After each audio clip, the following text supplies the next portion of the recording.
সুধী দর্শকবৃন্দ, আমার আজকের ভিডিওতে আমি বাংলাদেশের প্রখ্যাত অর্থনীতিবিদ ডক্টর আকবর আলী খান তার পরার্থপরতার অর্থনীতি বইয়ে ব্রিটিশ পূর্ব বাংলার অর্থনৈতিক অবস্থা নিয়ে যে লেখা লিখেছেন সেটি আমি আজকের ভিডিওতে বলবো।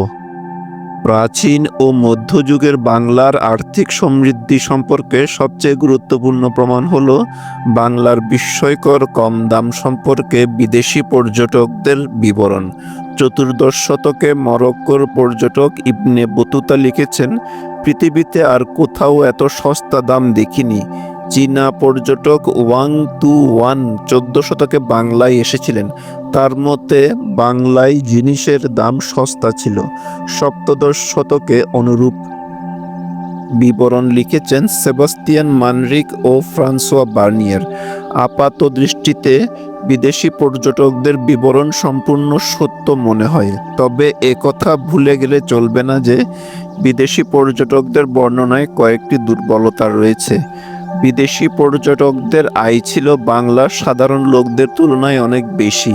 বিদেশি পর্যটকরা সোনা ও রূপার দিনারে জিনিসের দাম হিসাব করতেন, কিন্তু প্রাচীন ও মধ্যযুগের বাংলাতে সাধারণ লোকদের বিনিময়ের মাধ্যম স্বর্ণ বা রৌপ্য মুদ্রা ছিল না। সাধারণ লোকেরা পণ্য কিনত ও বিক্রয় করত করিতে।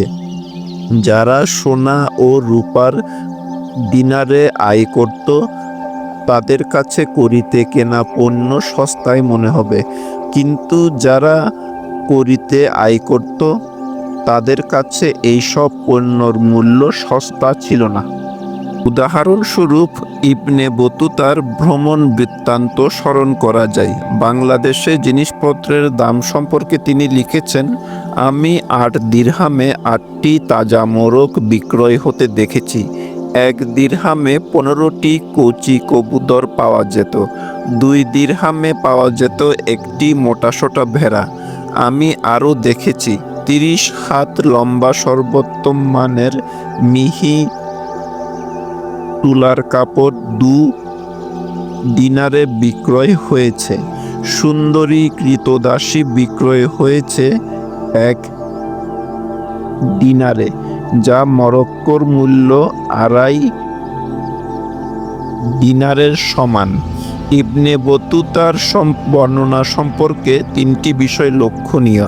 প্রথমত, ইবনে বতুতা যখন দ্রব্যমূল্যর উল্লেখ করেছেন তখন তিনি দিনারে ও দিরহামে দাম হিসাব করেছেন, অর্থাৎ ইবনে বতুতা নিজেই লিখেছেন যে বাংলায় কড়ি মুদ্রা হিসেবে ব্যবহৃত হতো। দ্বিতীয়ত, ইবনে বতুতা ছিলেন উচ্চ বর্ণের লোক। সাধারণ লোকের তুলনায় তার আয় ছিল অনেক বেশি।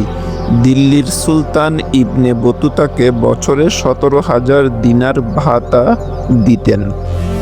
সোনার বাংলা সম্পর্কে ঐতিহাসিকদের বর্ণনা অবশ্যই মূলধারার অর্থনৈতিক তত্ত্বের সঙ্গে মোটেও সঙ্গতিপূর্ণ নয়। অর্থনীতিবিদগণ মনে করেন যে প্রাক শিল্প বিপ্লব সমাজে এ ধরনের নিরবিচ্ছিন্ন অর্থনৈতিক সমৃদ্ধি মোটেই সম্ভব নয়। তাত্ত্বিক ও প্রকরণগত মতবিরোধের সত্ত্বেও অর্থনীতিবিদদের মধ্যে প্রাক শিল্প বিপ্লব অর্থনীতি সম্পর্কে বিস্ময়কর ঐকমত্য রয়েছে। এই সম্পর্কে ধ্রুপদী, নব্যধ্রুপদী, কেইনসীয় ও মার্ক্সীয় ঘরানার অর্থনীতিবিদদের মধ্যে কোনো দ্বিমত নেই। ধ্রুপদী অর্থনীতিবিদদের মতে প্রাক শিল্প বিপ্লব সমাজ ছিল ম্যালথাসীয় ফাঁদে বন্দী। রিকার্ডোর মজুরি সম্পর্কে অমোঘ বিধির বক্তব্য হল, শ্রমিকদের মজুরির হার দীর্ঘ মেয়াদে বেঁচে থাকার জন্য যে ন্যূনতম মজুরির প্রয়োজন তার চেয়ে বেশি থাকতে পারে না।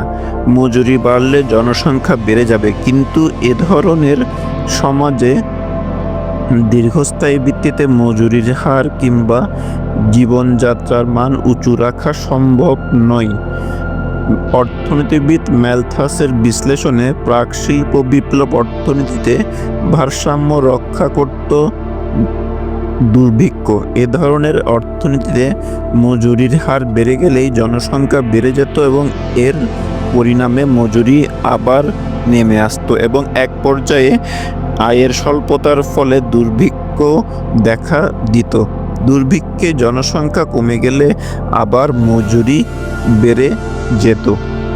এ ধরনের সিদ্ধান্তে পৌঁছতে হলে আমাদের ঐতিহাসিক তথ্যসমূহ পর্যালোচনা করতে হবে। ভালোভাবে বিশ্লেষণ করলে দেখা যাবে যে প্রচলিত ঐতিহাসিক উপাত্তসমূহের ব্যাখ্যা সহজ নয়। অনেক ক্ষেত্রে যা বলা হচ্ছে তার উল্টোটিও সত্য। সোনার বাংলা তত্ত্বের প্রবক্তারা মনে করেন ব্রিটিশ শাসনের আগে বাংলাদেশে কখনো দুর্ভিক্ষ হয়নি। অন্য দেশের তুলনায় বাংলাদেশে দুর্ভিক্ষ কম হয়েছে। এ কথা হয়তো অনেকাংশে সত্যি, কিন্তু আদৌ দুর্ভিক্ষ হয়নি এই অনুমান ঠিক নয়। বাংলাদেশের ইতিহাসে অন্তত 3টি দুর্ভিক্ষের অকাঠ্য প্রমাণ পাওয়া যায়। বাংলাদেশের প্রাচীনতম অভিলিখনে রয়েছে দুর্ভিক্ষের বর্ণনা।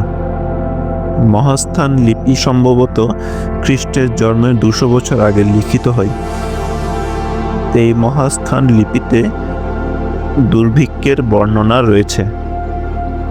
মধ্যযুগের বাংলা সাহিত্যে থেকে আকাল ও দারিদ্র্য সম্পর্কে অজস্র উক্তি পাওয়া যায়। অবশ্যই এর অর্থ এই নয় যে প্রাচীন ও মধ্যযুগে বাংলাদেশে সবসময় দুর্ভিক্ষ হতো। তাই ঐতিহাসিক আকর গ্রন্থে জনগণের দুঃখ দুর্দশা চেপে যাওয়া হয়েছে। দ্বিতীয়ত, বাংলাদেশের বেশিরভাগ দুর্ভিক্ষই অতি ক্ষুদ্র অঞ্চলে সীমাবদ্ধ থাকত, তাই দেশে ছড়িয়ে পড়তো না। তার কারণ হলো বাংলাদেশের প্রধান প্রাকৃতিক বিপর্যয় ছিল বন্যা।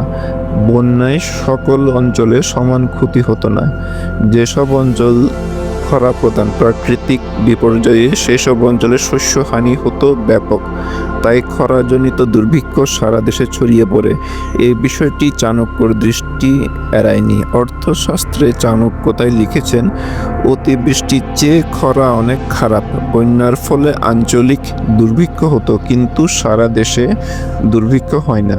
আঞ্চলিক খাদ্যাভাবের তথ্য সভাসদরা অনেক ক্ষেত্রে জানতেই পারত না। কাজেই এ ধরনের খাদ্যাভাসের বর্ণনা ইতিহাসের আকর গ্রন্থে নেই। অথচ তৎকালীন বাংলা সাহিত্যে বাংলাদেশে দুর্ভিক্ষের অনেক বস্তুনিষ্ঠ বর্ণনা রয়েছে। অনাহারের বর্ণনা রয়েছে বাংলা ভাষার প্রাচীনতম গ্রন্থ চর্যাপদে। উপরোক্ত আলোচনা হতে এই কথা সুস্পষ্ট যে প্রাক ব্রিটিশ বাংলা স্বপ্নরাজ্য ছিল না। অন্যান্য প্রাক শিল্প সমাজের মতো বাংলাদেশের অর্থনৈতিক ভিত্তিও ছিল ক্ষণভঙ্গুর। তাই প্রশ্ন ওঠে যে প্রাক ব্রিটিশ বাংলার অর্থনীতির সুস্পষ্ট সীমাবদ্ধতা সত্ত্বেও কেন সোনার বাংলার কিংবদন্তি এতদিন ধরে চালু রয়েছে। এর দুটি কারণ রয়েছে। প্রথমত, ইতিহাসের আকরসমূহে প্রাচীন ও মধ্যযুগের বাংলার সমৃদ্ধি সম্বন্ধে ঐকমত্য রয়েছে। বাংলার প্রাচুর্য সম্বন্ধে কিংবদন্তি প্রচার করেছেন বিদেশি পর্যটকরা। এরা ছিলেন শিক্ষিত, বুদ্ধিমান ও ওয়াকিবহাল। তবে পর্যটকদের সীমাবদ্ধতাও রয়েছে। সাধারণত বৈদেশিক পর্যটকরা দারিদ্র্যের যথাযথ মূল্যায়ন করতে পারে না। এই সম্পর্কে পল্লী উন্নয়ন বিশেষজ্ঞ রবার্ট চেম্বারের বক্তব্য উল্লেখ করা যেতে পারে। রবার্ট চেম্বার লিখেছেন যে বিদেশি বিশেষজ্ঞরা উন্নয়নশীল দেশের দারিদ্র্যের যথার্থ মূল্যায়ন করতে পারেন না। তার কারণ হলো পর্যটকরা সাধারণত সবচেয়ে ভালো মৌসুমে সফর করেন। তারা বড় বড় শহরের রাজপথ দিয়ে চলাফেরা করেন। তারা মেলামেশা করে স্থানীয় অভিজাতদের সাথে। দরিদ্ররা থাকে শহর থেকে দূরে, যেখানে অনেক সময় আদৌ কোনো রাস্তা নেই। মৌসুম ভেদে দারিদ্র্য বাড়ে ও কমে। কাজেই বাইরের পর্যটকদের পক্ষে দারিদ্র্যের বিভীষিকা অনুধাবন করা সম্ভব হয় না। দ্বিতীয়ত, যখন কেউ বাংলার সমৃদ্ধির বর্ণনা করেন তখন তাদের মনে একটি তুলনামূলক চিত্র থাকে। যদিও প্রাচীন ও মধ্যযুগের বাংলাতে দারিদ্র্য সম্পূর্ণ অনুপস্থিত ছিল না, তবু বাংলাদেশ ভারত ও এশিয়ার অন্যান্য অঞ্চল থেকে সমৃদ্ধশালী ছিল। তার একটি বড় কারণ হলো যে এখানে খরার প্রভাব ছিল সীমিত। সকল সীমাবদ্ধতা সত্ত্বেও সমকালীন অন্যান্য সমাজের তুলনায় প্রাচীন ও মধ্যযুগের বাংলায় দারিদ্র্যর তীব্রতা ছিল অনেক কম। প্রকৃতপক্ষে এই সমাজে দারিদ্র্য ও সমৃদ্ধি পাশাপাশি বিরাজ করত। যখন ফসল ভালো হতো তখন সবাই ভালোভাবে জীবন কাটাতে পারত। তবে প্রাকৃতিক দুর্যোগ দেখা দিলে অনেকেই দুর্দশাগ্রস্ত হয়ে পড়ত। উপরন্তু সম্পদের অসম বন্টনের ফলে এই সমাজে দীর্ঘস্থায়ী দারিদ্র্যের গহ্বর ছিল। দাসপ্রথার প্রচলন থেকে প্রতীয়মান হয় যে এই সমাজে অনেক জনগোষ্ঠী অর্থনৈতিকভাবে অসুবিধাজনক অবস্থায় ছিল। তারা বারবার দুর্দশার সম্মুখীন হয়েছে। যতই জোরালো ঐতিহাসিক সাক্ষ্য অথবা অকাট্য অর্থনৈতিক বিশ্লেষণ উপস্থাপন করা হোক না কেন, বাঙালির মনোজগৎ হতে সোনার বাংলার কিংবদন্তি অতি সহজে অপসৃত হবে না। সুধী দর্শকবৃন্দ, আমার আজকের এই ভিডিওটি এখানেই সমাপ্ত হলো। যদি আমার ভিডিওটি আপনাদের ভালো লাগে তাহলে আমার ভিডিওটিতে লাইক এবং কমেন্ট করবেন এবং আমার চ্যানেলটিকে সাবস্ক্রাইব করবেন।